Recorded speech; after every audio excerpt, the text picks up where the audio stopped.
is News at 11. Good morning and thanks for joining us here on KAMC News. I'm Avery Travis. We have new details this morning as to why shots were fired between neighbors during an argument. Turns out they were upset about a fence. 75-year-old Sonia Renfro and 70-year-old James Renfro are now behind bars charged with deadly conduct after this week's shooting in the 9000 block of Avenue P. We're now learning there was an ongoing fight about the property line between two neighbors' houses, but on Monday that fight boiled over. One neighbor was putting up a fence, and when Mrs. Renfro saw him, she got angry and tried to run him over with her car. So he turned around, firing off a gun, and then she shot back, hitting him.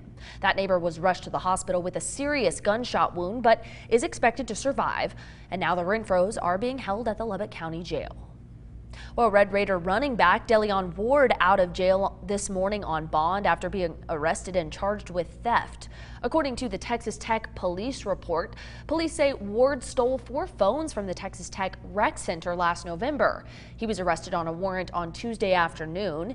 Ward sat out of the 2017 season due to academic reasons. However, this season he was set to be a vital part of the running back position group. If convicted, he faces up to 2 years in prison. Well, Governor Gov Abbott in the Hub City today for a fundraiser, but questions over Chancellor Duncan's retirement causing some controversy at that event, as some hosts have now decided not to go. Mark and Pam McDougal, along with Mark's parents, Delbert and Carolyn, have now pulled their names off of the host list.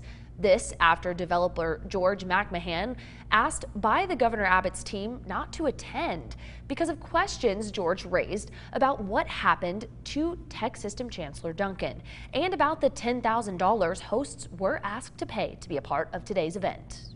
Hopefully, it'll send a message to Austin that people in West Texas stick together.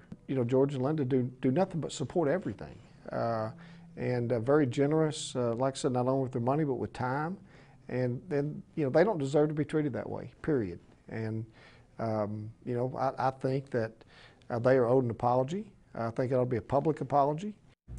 But Governor Gov Abbott's office released a statement saying in part what Mr. McMahon suggested is not only false but also illegal. Because of his unfortunate comments, he has been removed as a host from the governor's event, and our campaign has returned his donation. This is not how the governor does business. Well, after a few weekends of rain, we're back to that weather that we're all too used to, a hot afternoon. But Alex, is that heat going to stick around?